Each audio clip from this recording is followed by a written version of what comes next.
Okay, AJKBA online badminton കമ്മ്യൂണിറ്റിയായിട്ട് ബന്ധപ്പെടുന്ന part 2 video ആണ് നമ്മൾ ചെയ്യാനായിട്ട് പോകുന്നത്. എൻ്റെ ഫസ്റ്റ് പാർട്ട് നമ്മൾ ഇൻസ്റ്റാഗ്രാം അപ്ലോഡ് ചെയ്തത്. ഇതിൽ നമ്മൾ ഡിസ്കസ് ചെയ്യാനായിട്ട് പോകുന്നത് നോർമൽ ബാഡ്മിൻ്റൺ ഗ്രിപ്പിനെ പറ്റിയിട്ടാണ്. നോർമൽ വി ഗ്രിപ്പ് എന്ന് പറയുന്നത് റാക്കറ്റിന് നേരെ പിടിച്ചതിന് ശേഷം ഒരു ഷേക്ക് ഹാൻഡ് കൊടുക്കുന്ന പോലെ പിടിക്കുക. കൂടുതൽ ഇൻഫ്ലുവൻസ് എന്ന് പറയുന്നത് ഇൻഡെക്സ് ഫിംഗർ ആയിരിക്കും. ഈ ഒരു വീഡിയോ കുറേ ആൾക്കാർ ചെയ്തിട്ടുള്ളതാണ്. നമ്മൾ തന്നെ ഓൾറെഡി ഒരു വീഡിയോ ഇൻസ്റ്റയിൽ അപ്ലോഡ് ചെയ്തിട്ടുണ്ട്. നിങ്ങൾക്ക് ചെക്ക് ചെയ്ത് നോക്കാനായിട്ട് പറ്റും. അതിനെപ്പറ്റി നമ്മൾ ഡീറ്റെയിൽ ഒരുപാട് സംസാരിക്കുന്നില്ല. ആവശ്യമുണ്ടെങ്കിൽ നിങ്ങൾ കമൻറ്റിൽ നമ്മൾ അങ്ങനെ ഒരു വീഡിയോ ചെയ്യുന്നതായിരിക്കും. മനസ്സിലാക്കേണ്ട ഒരു ഇമ്പോർട്ടൻറ്റ് കാര്യം എന്ന് പറയുന്നത് ഗ്രിപ്പിനുപരി ഇതിലുള്ളൊരു അഡ്ജസ്റ്റ്മെൻ്റ് ആണ്. ഈ ഒരു വേർഡാണ് നിങ്ങൾ മനസ്സിലാക്കേണ്ടത്. ഈ അഡ്ജസ്റ്റ്മെൻറ്റ് എത്രത്തോളം നിങ്ങൾ കറക്റ്റായിട്ട് അപ്ലൈ ചെയ്യുന്നു അതിൻ്റെ അടിസ്ഥാനത്തിൽ മാത്രമേ നിങ്ങൾക്ക് പ്രോപ്പറായിട്ട് ഷട്ടിലെ കോർഡിനേറ്റ് ചെയ്യാൻ പറ്റുള്ളൂ. ഈ ഒരു ഏരിയയിലാണ് കൂടുതലും ആൾക്കാർ ഫെയിലിയർ ആയി പോകുന്നത്.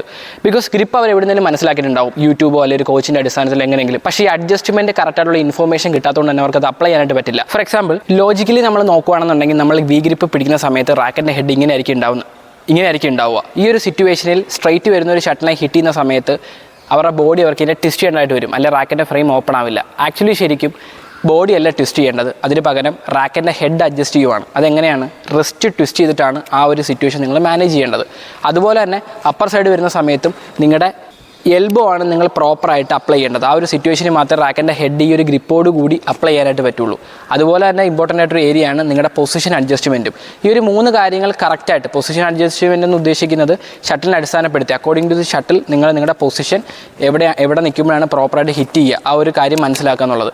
ഈ ഒരു 3 കാര്യങ്ങൾ പ്രോപ്പറായിട്ട് നിങ്ങൾ മനസ്സിലാക്കി അപ്ലൈ ചെയ്യുമ്പോഴാണ് പ്രോപ്പർ കോർഡിനേഷൻ നിങ്ങൾക്ക് ഷട്ടിൽ ഹിറ്റ് ചെയ്യാൻ പറ്റുക.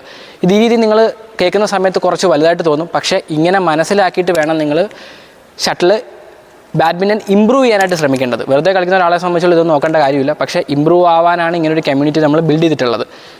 കൂടുതൽ ആൾക്കാർ നമ്മൾ നോക്കുകയാണെന്നുണ്ടെങ്കിൽ ആൾക്കാർ ഇങ്ങനെ സ്ട്രൈറ്റ് വരുന്ന ഷട്ടിൽ ഇങ്ങനെ ഒരു നോർമൽ ഗ്രിപ്പിലായിരിക്കും അപ്ലൈ ചെയ്യുന്നുണ്ടാവുക. അവരെ ഗ്രിപ്പൊക്കെ പഠിപ്പിച്ചിട്ടുണ്ടെങ്കിൽ പോലും, അല്ലെങ്കിൽ ഗ്രിപ്പൊക്കെ അവർക്ക് മനസ്സിലറിയാമെങ്കിൽ പോലും എളുപ്പത്തിന് വേണ്ടി അവർ ഒരു വടി പിടിക്കുന്ന പോലെ ആയിരിക്കും ഒരു റാക്കറ്റ് പിടിക്കുന്നുണ്ടാവുക. അങ്ങനെ വരുന്ന സമയത്ത് അവർക്ക് ഈസി ആയിട്ട് ഈ ഷട്ടിലിനെ ഹിറ്റ് ചെയ്യാനായിട്ട് പറ്റും. പക്ഷേ ഇതിൻ്റെ ഒരു പ്രശ്നം, ഷട്ടിൽ ഹൈറ്റിൽ പോകുന്ന സമയത്ത് പ്രോപ്പറായിട്ടുള്ള കോർഡിനേഷൻ കിട്ടാതാവുകയും സ്ട്രെയിൻ ചെയ്തവർ അടിക്കാൻ ശ്രമിക്കുകയും അവർക്ക് ഇഞ്ചുറീസ് വരാനുള്ള ചാൻസ് വളരെ കൂടുതലാണ്.